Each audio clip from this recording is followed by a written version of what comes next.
Hi everyone, I'm Gertie and welcome to our March Patreon project, which is called the Aurora Bodice. So this was inspired by actual vintage dresses. I've seen a couple, on my Pinterest board that have been hanging around in my inspiration files for years now, with a sort of corset-like overlay giving very Grimm's fairy tale vibes. And I've always wanted to do a pattern inspired by those vintage dresses. Of course, it also calls to mind Sleeping Beauty, which is why we called it the Aurora Bodice. So the great thing about this pattern is that you can go full dark fairy tale fantasy, very Society of Charm this year, or you have options where you can make it a very classic dress as well without those corseting kind of details. So your options are the corset overlay, and then you also have two different sleeve options. One is a puff sleeve with a band.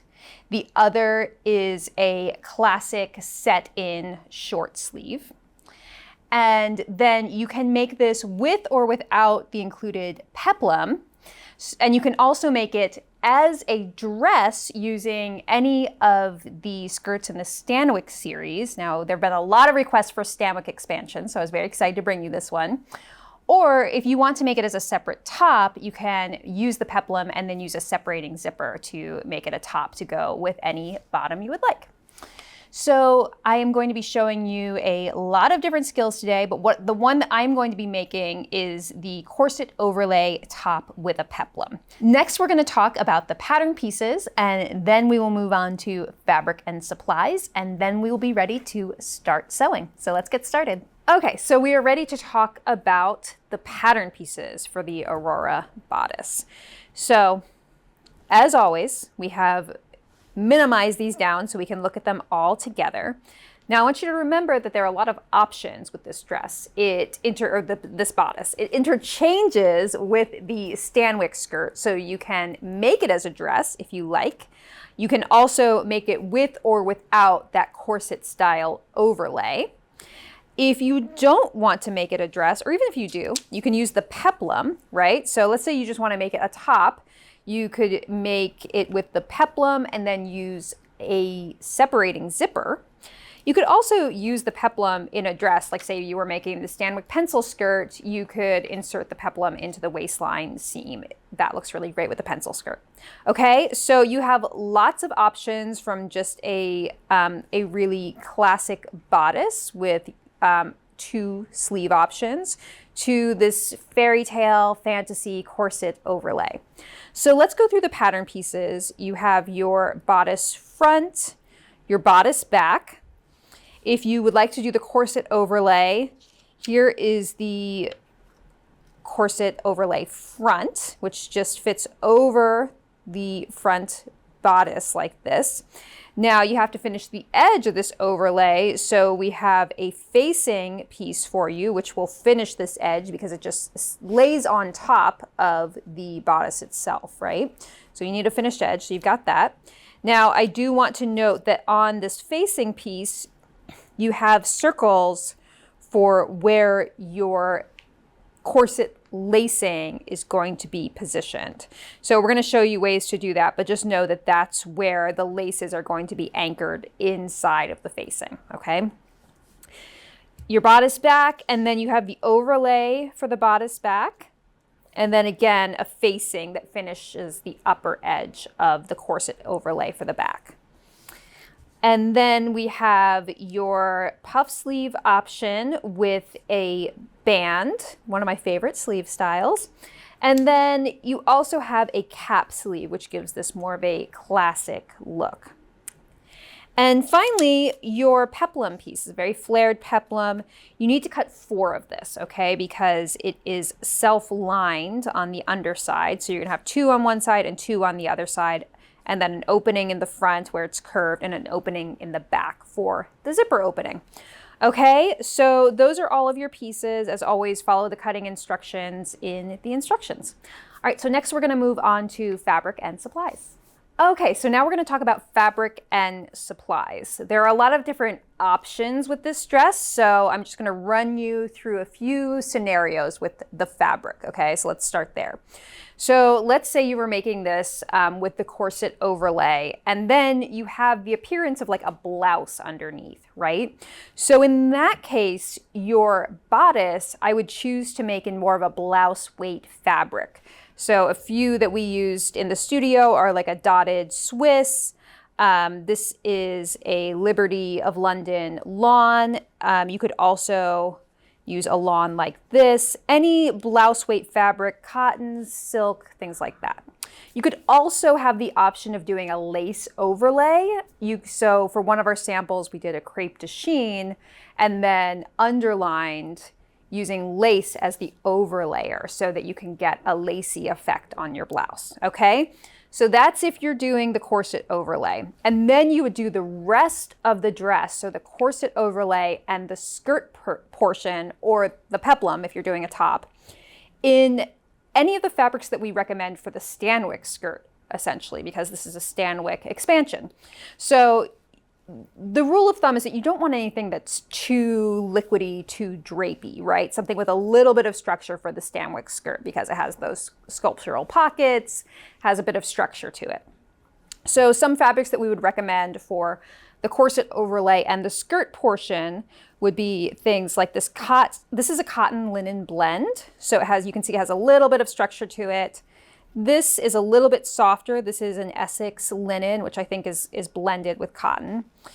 And then we also have some fancier fabric options like a silk file or a silk taffeta, okay? But as always, go back to the instructions because we have a whole list of recommended fabrics and I haven't even scratched the surface here. So I will say also that if you're just doing the dress, like a Stanwyck dress with no corset overlay, the whole thing you'll probably want to make in Stanwyck appropriate fabrics. So I would say forget these blouse weight fabrics and focus on more of the structured fabrics so that your bodice matches your skirt, okay?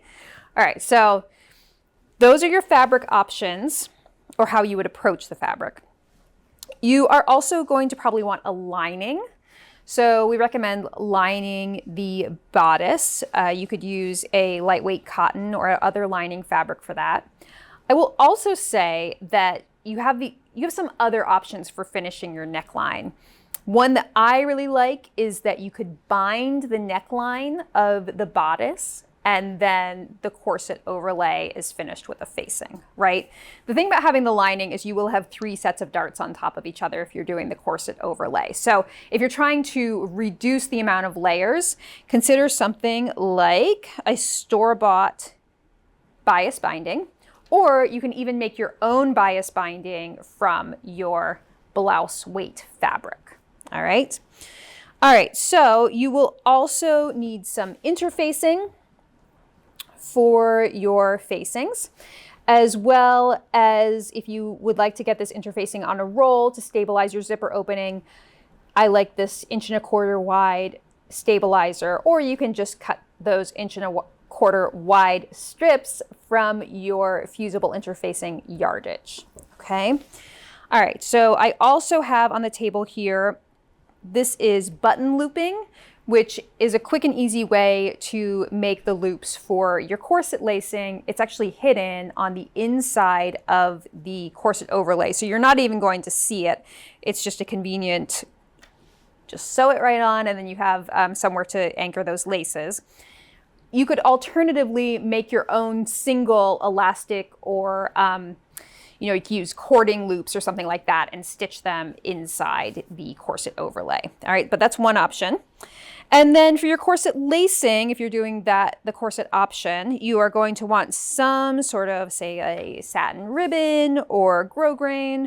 You could also use cording, would be a nice touch. Or you can make your own bias tubing of your fabric as well if you would like it to match your dress fabric. So one more option. Okay, and then you will need a zipper. So if you're making this into a dress, you will need a zipper, a regular zipper to accommodate the dress opening from the bodice down to the skirt. If you're doing a top with the peplum, you'll need a separating zipper. And then for the corset overlay, you will need boning. So we use spiral steel boning. You'll want 2 lengths of boning. And I always buy these 18-inch long bones, and then I can just cut it to length. And then I have one end finished, and then the other end I finish with Teflon plumbing tape. And I will show you how to do that in today's video if you haven't seen me do that. You can also use those purchased bone ends in steel. You'll need some boning channeling, right? So that's this tubular channeling that has an opening down the center. You can also use ribbon or bias tape or something like that if you don't have channeling on hand. But I do like this because it's very strong and it has a double layer, so you know your bones will never pop through your dress. You want a needle for a woven fabric like a Microtex, all-purpose polyester thread, which is what we always use for garment sewing. Oh, and I forgot. 1 boning supply, which is something to cut spiral steel bones with. And this is my favorite tool. You guys may have seen my earlier videos where I didn't know that this is the tool you need, and you struggle a lot if you don't have the right thing. This is the Greenlee 722. I love it. It just cuts the boning really easily. Or you can use steel nippers, which may take a little more effort, but it is possible. Okay, so those are your fabric and supplies, and we're gonna move on to the sewing. Okay, so what you're seeing here is actually Kristen's hands because I got to go away on a little vacation to see my family, so she stepped in on this video. So what she's showing you here is that she did the stay stitching around the neckline and that she is going to do the darts next. So let's go to the bust dart. Okay, so we are sewing along the marked lines of the bust dart, back stitching at the beginning. You're going to follow your marked lines and then make sure to leave a tail of a few inches to tie off at the end.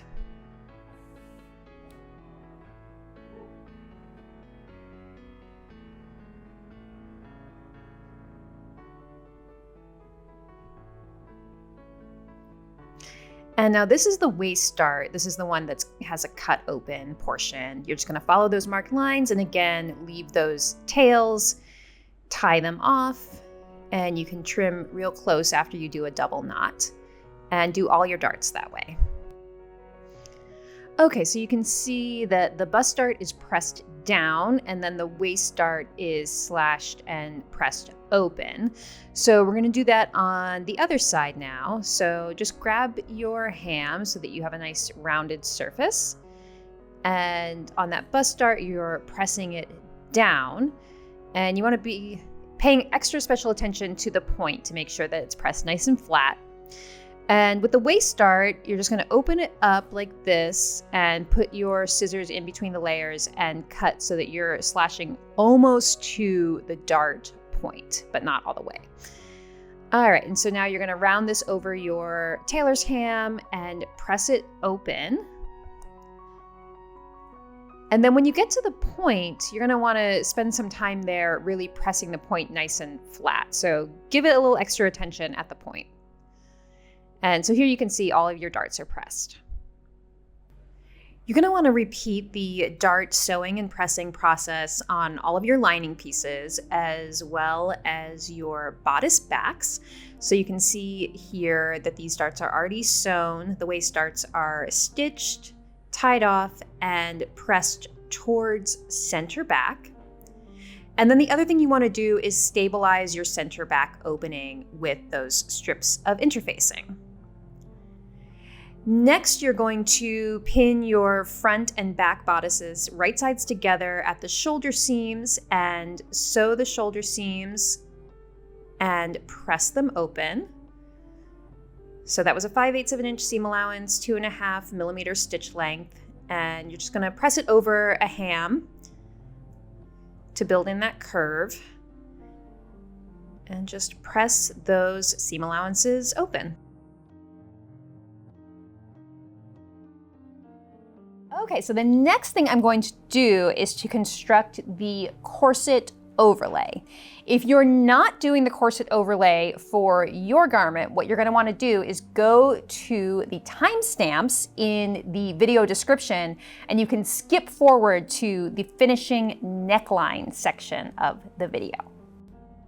Okay, so just one minor correction to what I just said. If you are sewing the version without the corset overlay, first sew your side seams and then finish the neckline. Okay, so what you're seeing here is that we are sewing the darts on the overlay just like we did on the bodice itself. So you're gonna pin those bust darts and then the waist darts just like you did for the bodice.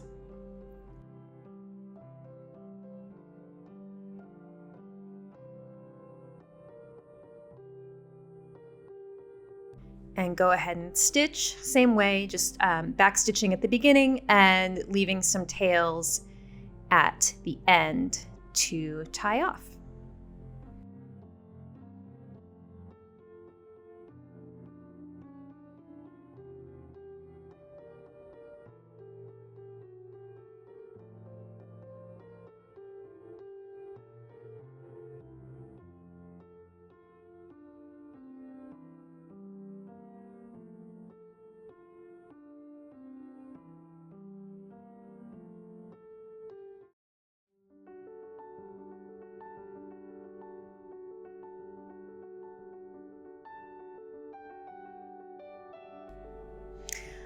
Okay, so we're going to press these bust darts down using the ham again.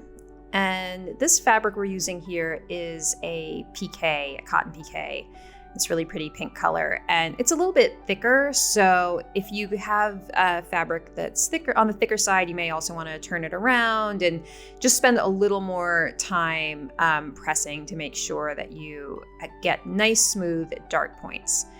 And again, you just need to slash the waist dart open to the point and press those seam allowances open. And again, I just cannot stress enough, just spend a lot of time with your darts, pressing the points flat. You can steam from the right side, use a press cloth if your fabric is sensitive, and just really make sure that you're spending the time to get a nice smooth finish on, especially around the bust. It's so important to get a flat finish on those darts. And next we're going to move on to sewing the facing. So do all of your darts on the overlay front and back, and then we'll move on.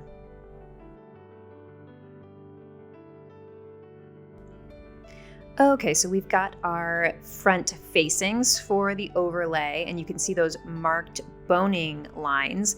You can also see that they've already been interfaced. Okay, so you're going to take your boning channeling and you're going to position it right against the edge of the placement line and pin it in place. You don't have to pin the whole thing. You can just place one pin and then kind of place it as you're sewing. So do that on both sides, both overlay front facings.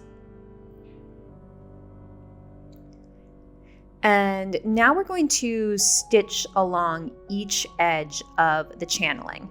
So you can just eyeball it, or you can use an edge stitch foot. What Kristen does here is she's matching up the edge with the center of the presser foot, and then she moves her needle over just a smidge. So, and then continues to line up the edge of the channel with the center mark on the presser foot. So you can totally do it that way or whatever way you prefer.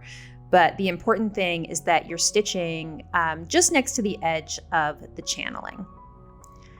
So stitch all the way down on one side and take it slow because it's easy to stitch off of your channeling.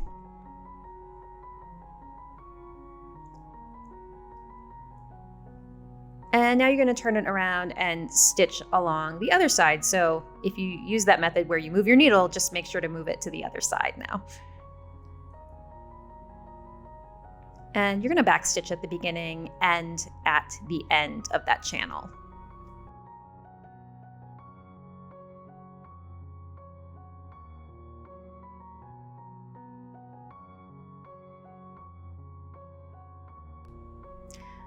Okay, so you can see there's a little bit of buckling in the channeling, so you can just give this a nice press and steam just to get everything laying nice and flat again after stitching those channels down. And now we're going to apply the loops on the right side of the facings. So we use this stuff called bridal button trim, and it has a ton of tiny little loops right next to each other. And there are different ways that you can make this lacing work, but this was one that we found that worked really well. So here's what we're gonna do. We're going to take the trim and we're gonna be applying it right next to the outer line of stitching from your channel, okay? So you're gonna find the stitching line from your channel stitching, the one that's closest to that outer curved edge of the facing, and apply the button trim there with the loops facing inward. And when you go to apply the second one, just make sure that the loops are even with each other from side to side. All right, now we're gonna stitch down the edge of this button trim just along the very edge of it, making sure that you're stitching right next to that channel stitching that you did. And you're going to backstitch at the beginning and end and apply on both sides. Now, make sure to check out the instructions if you're curious about other ways to do this lacing, because there are alternate ways you can do it, including just making separate bias loops and applying them individually. And we're just going to trim off any excess of the button loop trim, and there we go. Okay, so the next thing we're going to do is take the facing and stitch it to the overlay fronts. So take one side and put them right sides together, and you're going to pin along the front edge and then up along the neckline edge as well. I guess we'll call that the neckline edge, the upper edge. So place a few pins and then just fill in those pins in between, like so. And now we are ready to stitch the facing to the overlay. So you're gonna start at that one corner and just start stitching, backstitch, and just keep in mind that you're going to be stitching just next to your boning channel, but not over it when you get there. So when you get to this point, you're going to stitch over the upper edge of the boning channel, and then you're going to pivot at the corner. And now when you stitch down the center front, you're going to be stitching right next to the boning channel. All right, so now you're going to finish that side and back stitch. Okay, so now we are ready to grade our seam allowances. So you can grade the facing one first, and that one will be the shorter one. So trim that down to about 1/8 of an inch to 1/4 inch, but the spacing one is going to be the shorter one. So do that one first.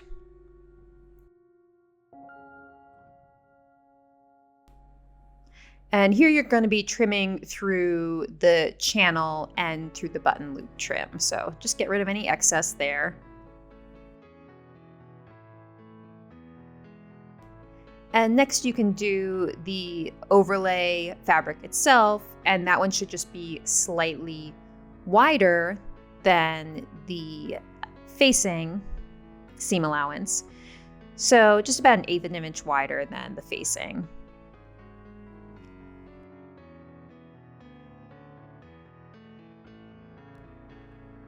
Okay, so then the final thing you're going to do is you're going to cut away the excess from this corner here, from your pivot point. So you've probably seen me do it before, where I just cut across on a slant, but Kristen is cutting a little notch out, which works well too. Cut as close to your pivot point as possible without actually cutting through it. And there is your graded seam allowances. All right, so now it's time to understitch. So you are going to flip the facing out from the bodice overlay and make sure that you're orienting your seam allowances underneath the facing. And then you're going to be stitching right next to the seam line, about 1/8 of an inch away. So you can use your understitch foot, or you can your edge stitch foot, or position your needle how you would like it, whichever, or just eyeball it, whatever you like to do when you understitch. And keep in mind, you're going to have to understitch in 2 stages because it's going to get too crowded at the pivot point. So just break your stitching once you get there, and then pick it back up again on the other side of the pivot point.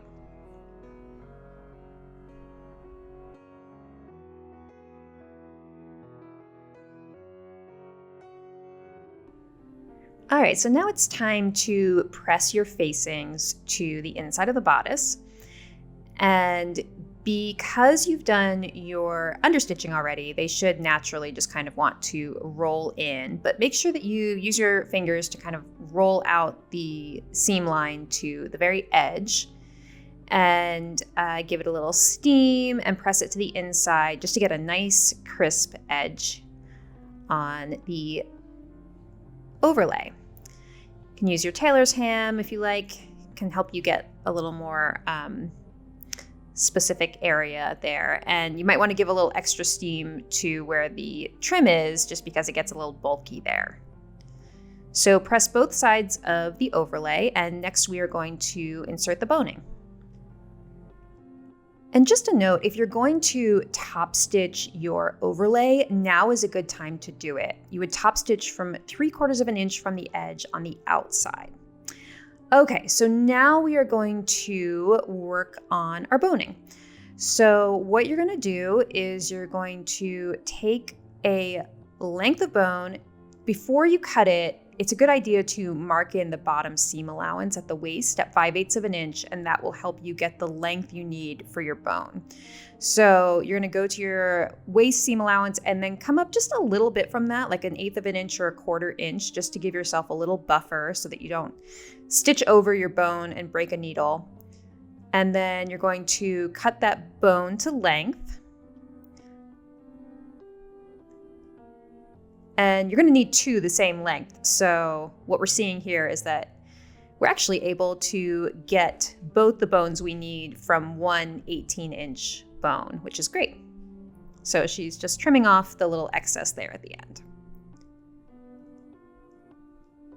Okay, so we've got sharp ends here that we are going to need to finish in some way. So I really love this method with Teflon tape or plumber's tape. We actually found some in pink, which you know I love. And you need to cut a 2-inch length. And we're going to use this to wrap the ends of the bone, the one cut end. So just place the bone about halfway up the tape and then wrap it tightly until you're about 1/2 inch from the end. And then you can fold over that excess and wrap it all the way. And then just give it a good squeeze to hold it in place. And there you go. So now you're ready to insert it into the channel. So make sure that you insert it between the layers. And just smush it all the way up until it hits the top neckline.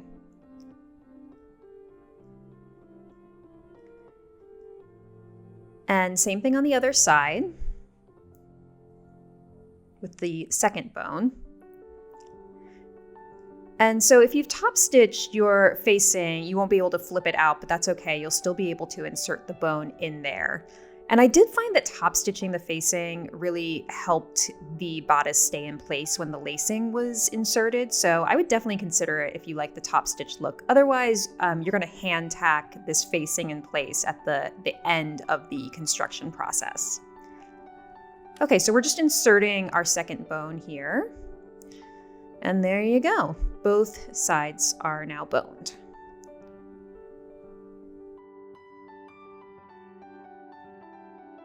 Okay, so you just saw me construct the corset overlay, and now we are going to attach the corset overlay to the bodice. Okay, so remember we've got our bodice front and back, and they're sewn at the shoulder seams, but not at the side seams because we're doing the overlay version. And now we're just going to pin the overlay onto the bodice front. So you can see one side is already done here. It's pinned around the armhole, the side seam, and it's also pinned at the waist. So now we're pinning the other side. So just make sure that you match everything up. So if there's a notch, match that notch. Make sure that you match darts to darts, etc. So just pin all the way around. Those raw edges only. You don't need to pin the center at all.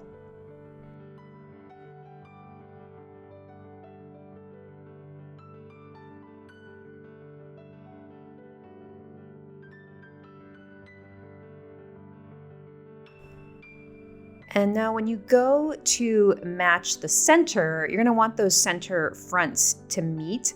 And actually they may need to overlap just a little bit, because keep in mind that they need to meet exactly at the 5/8 of an inch seam line, right? So you may actually find that the seam allowances overlap slightly just at that meet point at center front at the waist.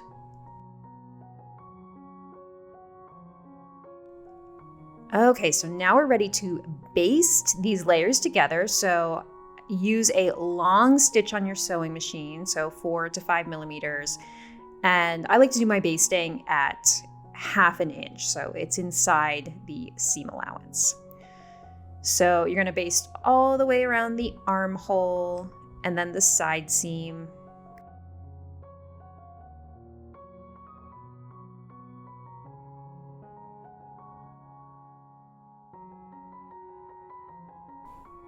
Make sure that all the points stay matched up like your darts.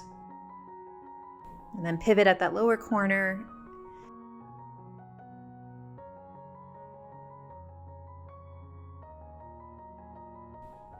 And then to center front, she'll stop here, but you're gonna go all the way around to the opposite armhole.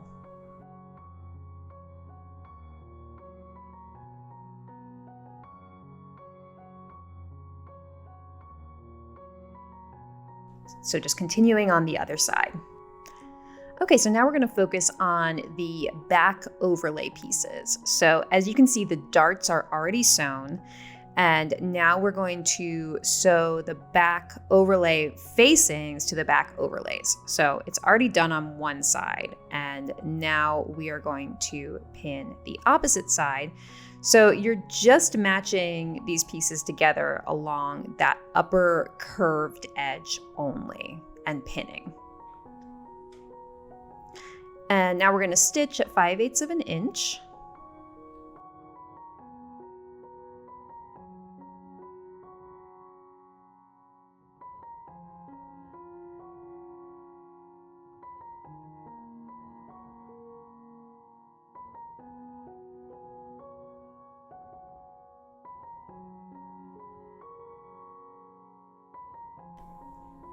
And okay, so we're stitched there, and then we're going to grade and understitch. Okay, so we've already graded and understitched here, and now this facing just needs to be pressed to the inside. You can see how it's kind of flaring out, so it's so curved, so you need to really take some time to press this, rolling that edge so it's nice and crisp. And you can trim off any little seam allowance corners like this, if you like.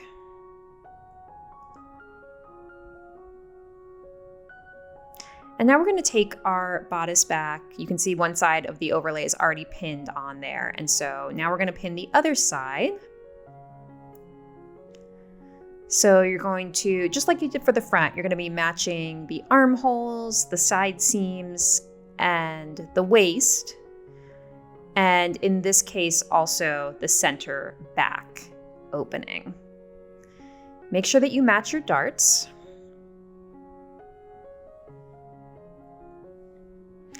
And you also want to take the time to make sure that both sides of the overlay are going to match at the top, because if they don't match, you're going to be able to tell when you go to insert your zipper. So just spend a little time making sure that they're even with each other.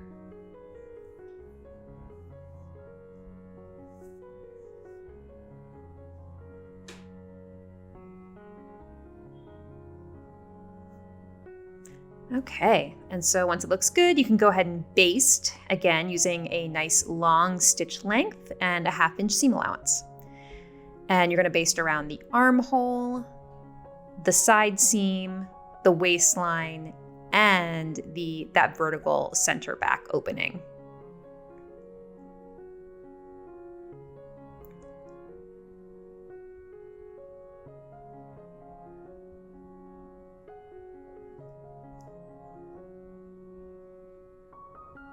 And there you go, your overlay is in place. Okay, so we've got our bodice looking very beautiful here, and it's only attached the front and back at the shoulder seams right now. So the next thing we're gonna do is sew the side seams.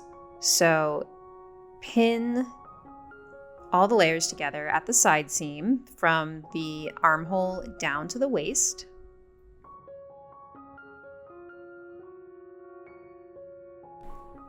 And then we'll be stitching these side seams at 5/8 of an inch through all these layers and pressing open.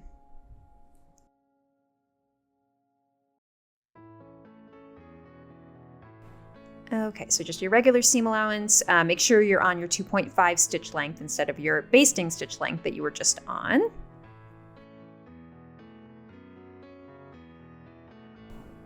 And stitch top to bottom.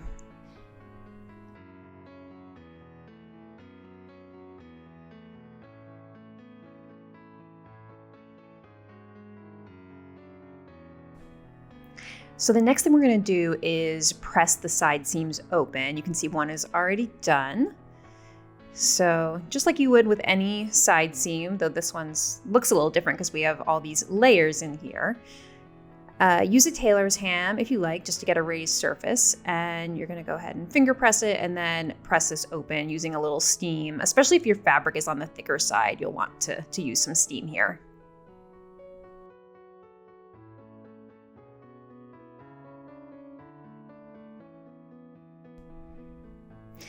Okay, so you can see the lining is fully constructed in the same way that the outer bodice is. So darts are sewn, shoulder seams are sewn, and the side seams are sewn and pressed open. And now we are going to put it together with our outer bodice around the neckline. So you're gonna put them right sides together. And you want the lining on the top layer closest to you. And we're gonna do our clean finish method for the neckline here to prepare for the lap zipper. So if you've ever seen me sew a lap zipper, you've probably seen this before. This is my favorite method for finishing this upper edge, the opening here for the lap zipper. It gives you a really nice clean finish. So on the right side, you're gonna take both the seam allowances and turn them together towards you 1/2 inch. Then on the left side, you're going to turn the lining in 7/8 of an inch and pin it. And then the dress will be 5/8 of an inch. So there should be a little gap that's 1/4 inch in between those two layers. And then you can go around the neckline and match the shoulder seams and just pin all the way around the neckline. So just to review, on the right side of the zipper opening, those seam allowances are both turned in 1/2 inch. And then on the left side, it's 7/8 for the lining and 5/8 for the dress.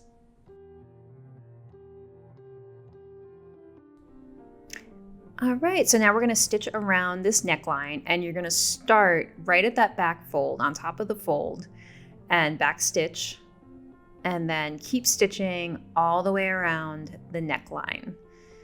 Now, keep in mind that if you did the overlay, the corset overlay, it's gonna be just kind of hanging out between the layers. It's not gonna be caught in this seam at all. You're just sewing the lining to the bodice neckline.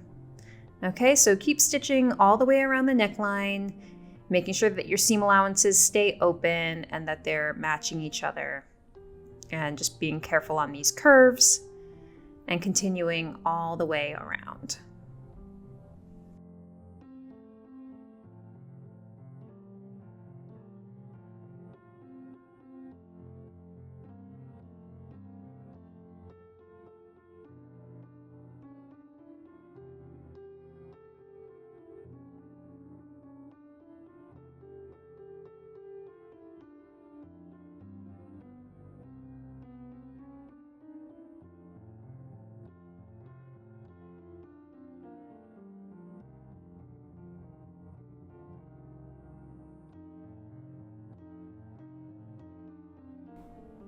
Okay, so here we have the lining sewn to the dress at the neckline. And the next thing you're going to do is to trim away the bulk at these back corners where we folded in the seam allowances.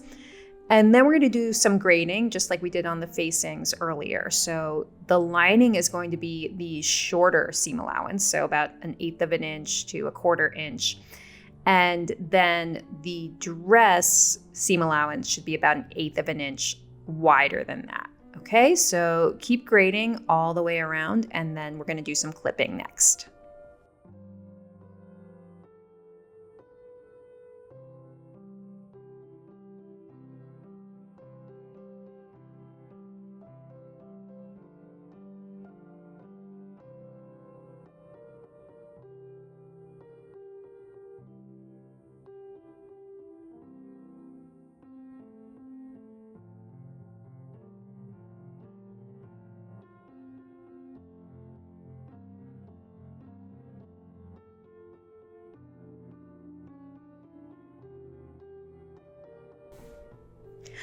Okay, so here's the clipping around the curved areas, which is most of this neckline. It's pretty rounded. You're going to be doing a clip into the seam allowances about every 1/2 an inch. And just continue on around the neckline, making sure not to clip into your stitching.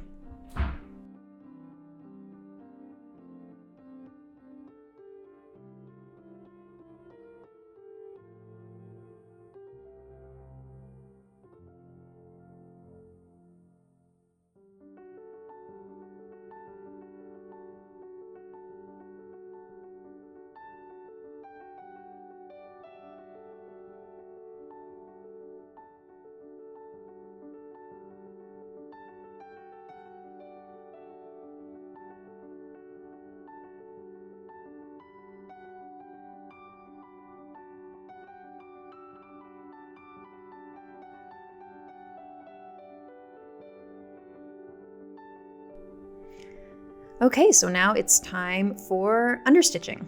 So you're going to be stitching on the lining. You want to make sure that your seam allowances are oriented underneath the lining so that you're going to be stitching through the lining and the seam allowances underneath.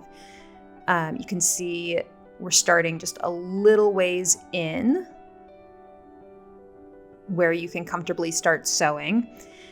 And you're stitching about 1/8 of an inch from the seam line, just like we did the last time we understitched. And you're going to just want to hold these layers taut and just keep making sure that your seam allowances are positioned where you want them to be, especially with those clips. They can kind of go all over the place. All right, so just continue understitching around the entire neckline.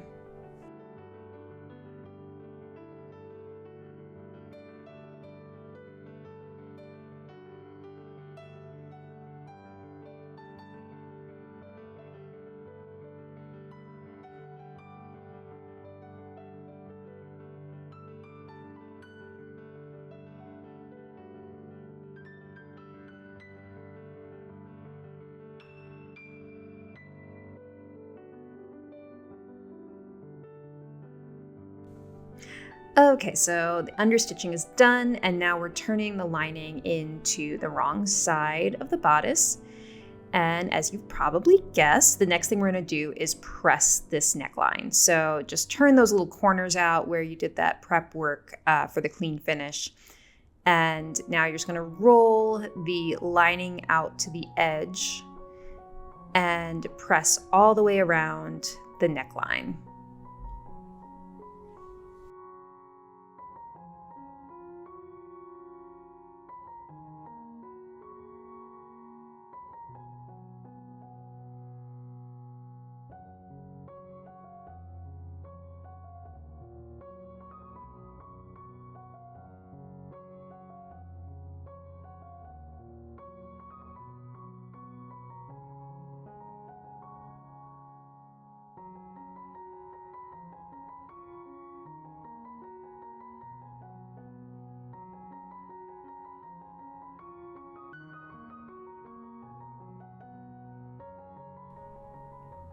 Okay, so we're on to working on our puff sleeves.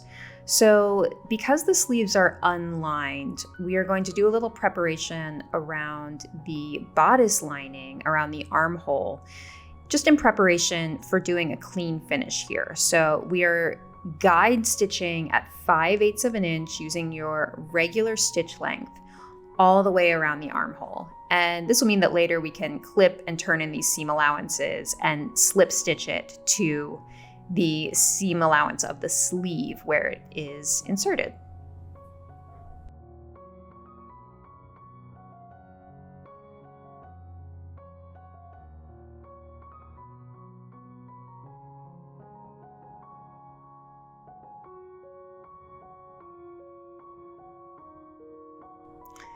Okay, so now that I've done that guide stitching, the next thing that you're gonna do is do some little clips. So every 1/2 inch or so, just clipping as close as possible to the stitching without clipping through it. And then the next thing you're gonna see is pressing those clipped seam allowances to the wrong side of the lining, all the way around each armhole.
Okay, so now we need to do the underarm seam on the sleeve. So you're going to put that right sides together and pin it, and then stitch at 5/8 of an inch and press it open.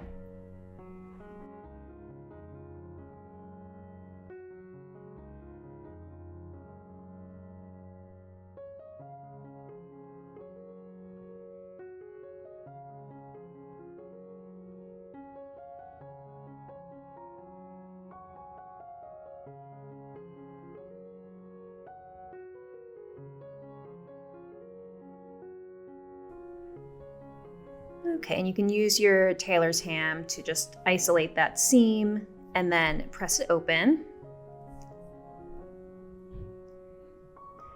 And then the next thing we're going to do is gathering stitches. So both the cap and the hem edge of this sleeve are gathered. So we're going to go to the machine and you're going to do gathering stitches between the circles along the upper curved edge and along the lower straight edge of the sleeve. Okay, so you're going to set your machine to your longer stitch, 4 to 5 millimeters, and we're going to do our first row of gathering stitches at 1/2 inch, and then the second one will be at 1/4 inch. And you can see that Kristen is stitching from the wrong side of the sleeve, whereas I normally do this kind of stitching from the right side. It really doesn't matter as long as when you go to gather and pull up your threads that you're pulling up the bobbin threads. So whichever threads were on the underside when you were stitching. So don't worry too much about which is top and bottom, and worry about where your bobbin threads are. Okay, so now we're gonna go ahead and do the 1/4 inch right next to the 1/2 inch. And you're just concentrating those stitches between the gathering marks. And then we're going to do the same thing on the hem of the sleeve, which is really from seam allowance to seam allowance. So 1/2 inch and then 1/4 inch on this one too.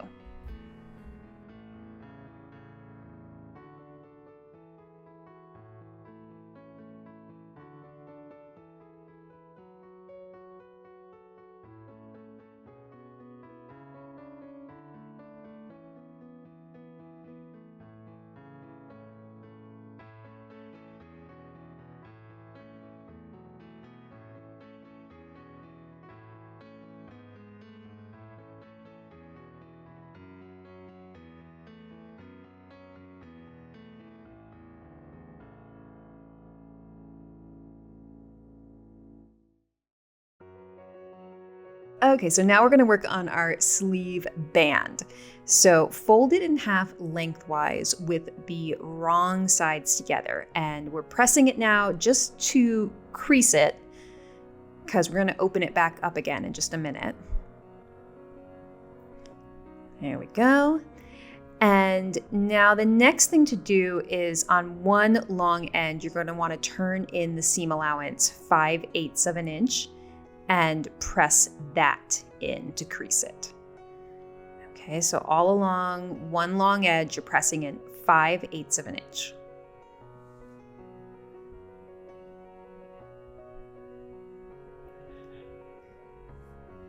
And again, you're gonna unfold the crease that you just made, and we're gonna stitch this together along the short end.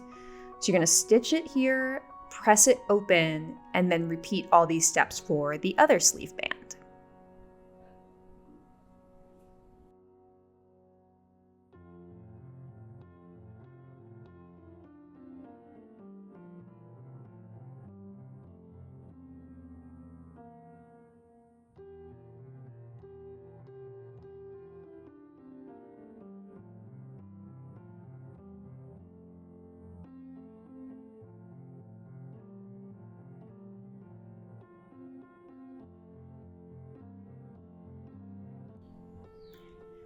All right, so let's press this open, that little seam.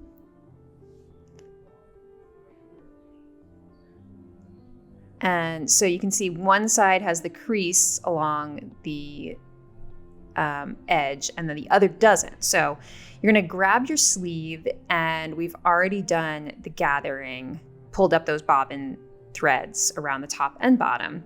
And now you're gonna match the bottom edge of the sleeve to the uncreased side of the sleeve band.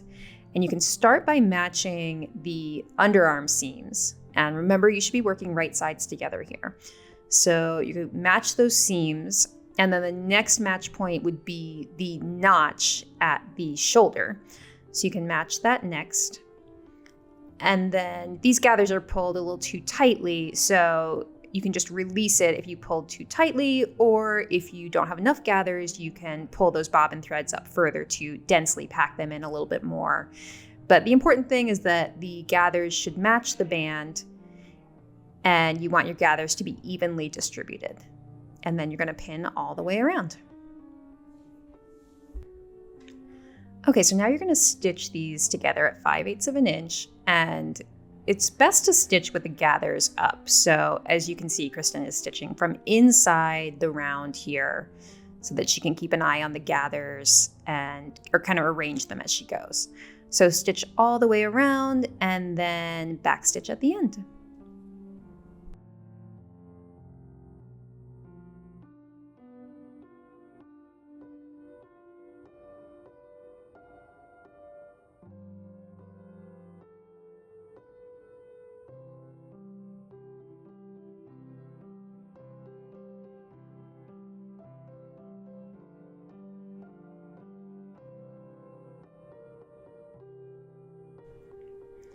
Okay, so you can see on one of these, the seam allowance is already graded and pressed down. And so what we're doing next is you're gonna take that seam allowance that you just sewed.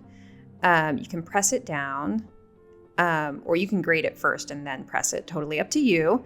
But it does need to get pressed down towards the sleeve band. And then the next thing you're gonna do is grading. So the seam allowance closest to the band should be the longer one, and the one on top should be the shorter one. So grade all the way around that seam allowance.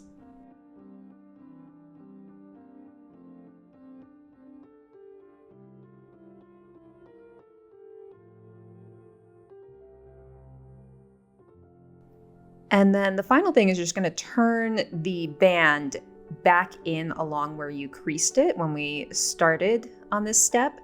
So turn it back in, and then you're going to fold in the seam allowances. And then the final thing will be to pin along here. And then you are going to thread a hand sewing needle, and you're going to slip stitch this in place. Okay, so just, give it a little press first.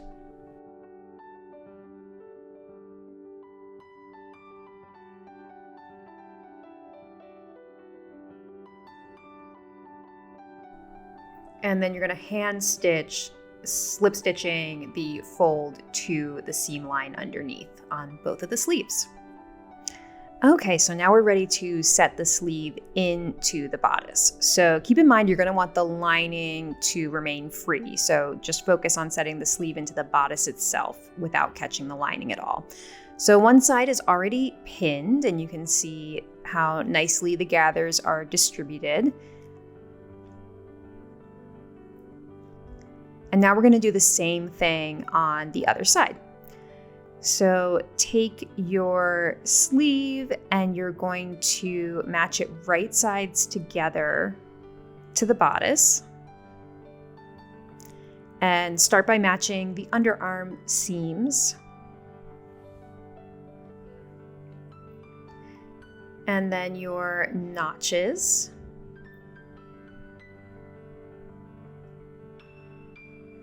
And there's also a shoulder notch for you to match here.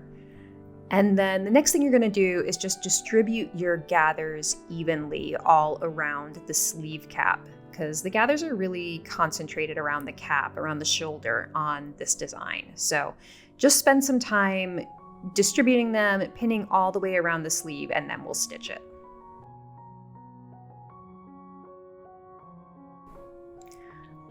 And now we're going to stitch around the armhole.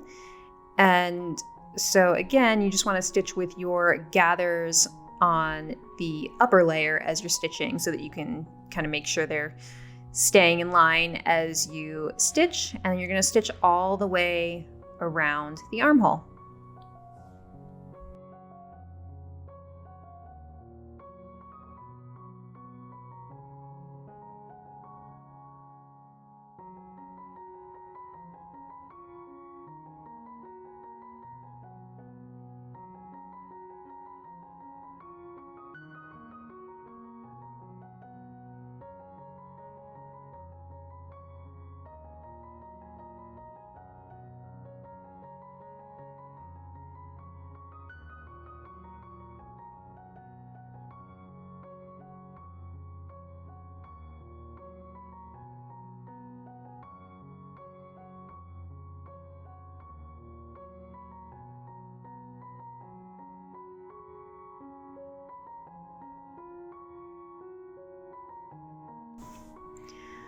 So for each armhole, you are going to grade the seam allowances and then clip into the curves all the way around. And then you're going to press the seam allowances down towards the bodice. And now you're going to pull the lining into the inside of the garment and then match that pressed in edge to your seam line, so that you're effectively hiding the seam allowances between the lining layers. And now we're just pinning here all the way around, concealing those seam allowances. And then the final thing to do will be to slip stitch all the way around the sleeve.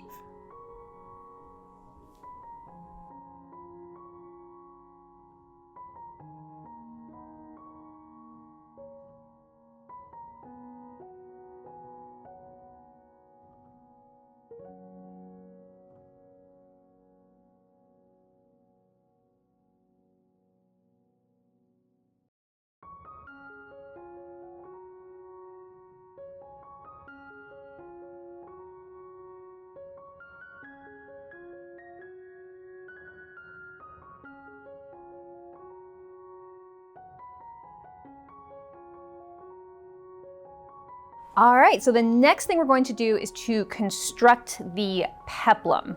Now, if you're not going to be including a peplum, that means you're going to be making a dress, right? So the next thing you're going to be doing is constructing the Stanwyck skirt of your choice.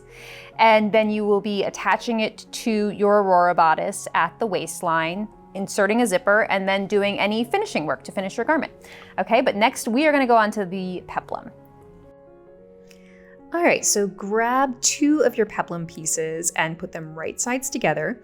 And now we're going to pin and stitch around this outer curved edge and then the back short edge, leaving the inner curved edge open. Okay, so pin all the way around, and then we're going to stitch, making sure that you pivot at that corner at the back.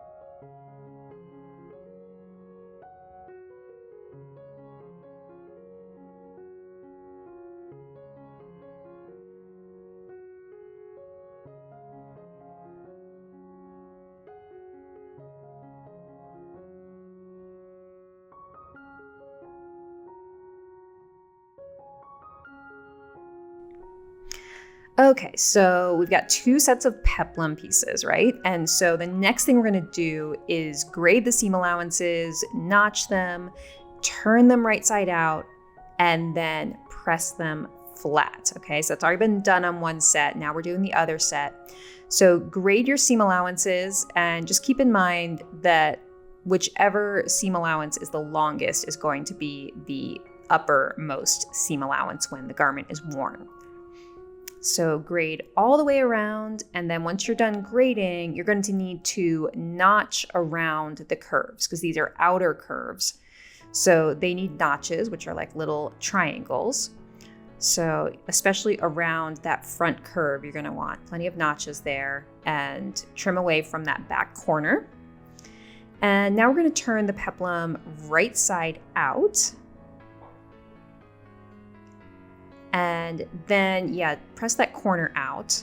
And then you're going to spend some time pressing this flat. So it's a little tricky because you need to roll the seam line all the way to the edge. And sometimes it doesn't really want to do that. So you need to kind of manipulate it and spend some time pressing it and making it nice and flat.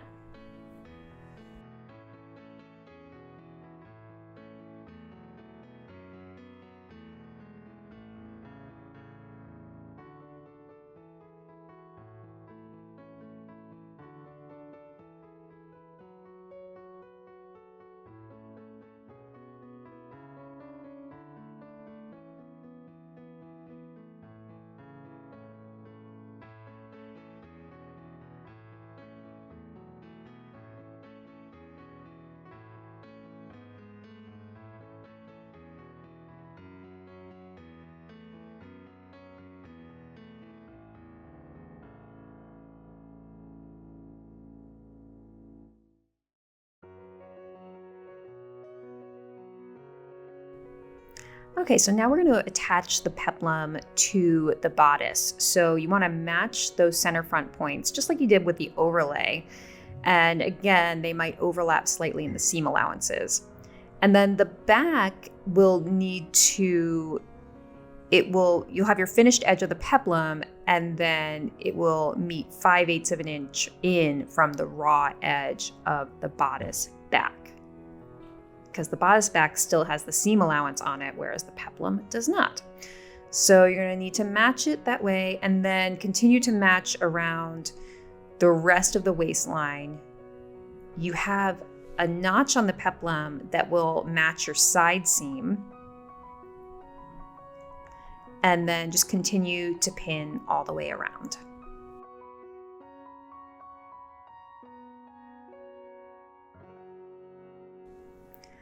Okay, so now we're going to stitch the peplum to the bodice. all the way around at 5/8 of an inch.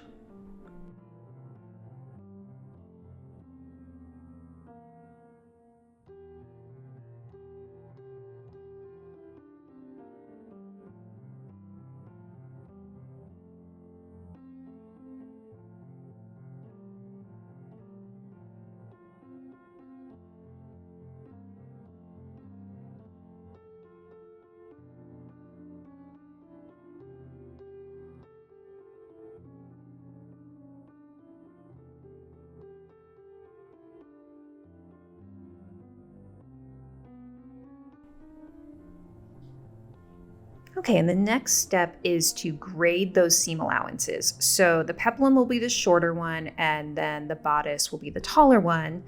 And then you'll press both seam allowances towards the bodice.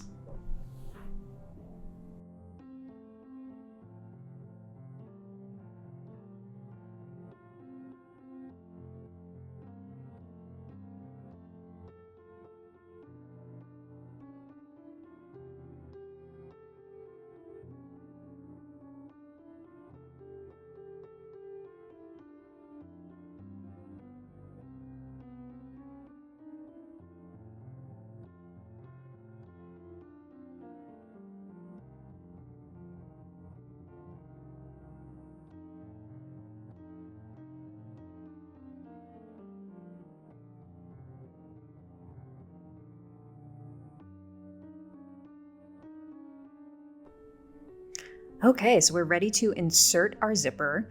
Because we're making the top version, we're using a separating zipper, and the one we had is a little too long. So what we're doing here is we are cutting it to the correct length for the back zipper opening, not including seam allowances. And then just use a nice pair of strong scissors, and because it's nylon teeth, you can just cut right through it. And don't close the zipper all the way at this point because there's no stop at the top anymore. But instead, you can open it all the way, separate the two pieces. And now you're going to be working on the right-hand side of the back bodice. Those seam allowances should be turned in 1/2 inch. And now you're going to pin the seam allowance so that the fold is right next to the teeth. Right? So just keep pinning all the way up. This is pretty standard for a lap zipper. And now we're going to be stitching next to the teeth on the fold of the fabric. And I did want to mention here that obviously it's tough to choose a zipper color and a thread color when you have two strongly contrasting fabrics on your bodice and the overlay. So with the zipper, you just choose, what you think is not going to stand out the most. So maybe the darker color. And then with the thread, just know that you can change your thread color halfway down if it really bothers you to have contrast thread. So right when you get to the overlay, you could change your thread color here.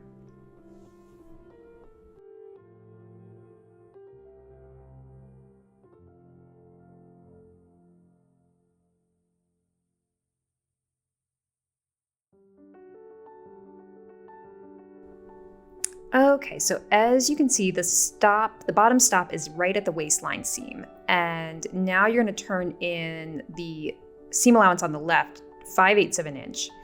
And Kristen has a handy trick where she put a plastic ruler in between the two layers so that she doesn't pin through to the front layer. And what she's doing now is she's starting by matching the upper edge of the overlay. And you want the fold to just cover the line of stitching that you just did on the underlap. And then you're going to pin through all those layers, the seam allowances, and the zipper tape underneath, pinning about 3/8 of an inch from the edge of the fabric. And you're essentially creating that overlap on the zipper now. And now we're stitching the overlap side of the zipper. And your stitching, again, should be about 3/8 of an inch from the fold. And this is visible top stitching. So again, if you want to change thread colors when you get to the overlay, that's totally fine. And just keep stitching until you get to the bottom zipper stop.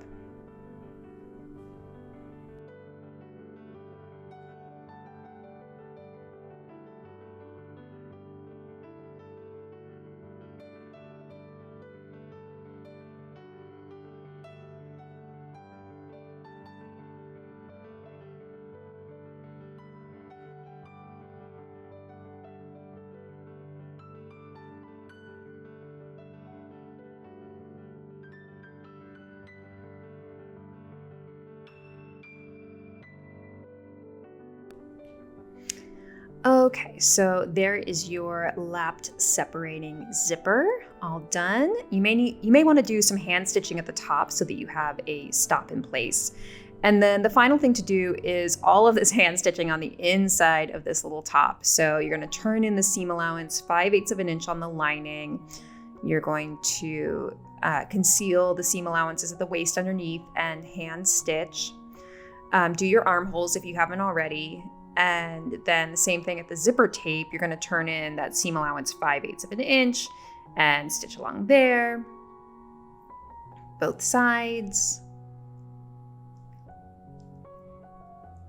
And then the final thing to do is your lacing at the front overlay. So you're just going to thread your laces through the loops. All right, everyone, that is it, your Aurora bodice. I hope you love this project. It was a lot of fun to design, and I think it has a lot of really fun techniques in it too. So as always, please tag me in your makes. You can use the hashtag Aurora Bodice and also hashtag charm patterns. And thank you so much for being patrons. It is so wonderful being able to do this every month. So I will see you next time. Goodbye.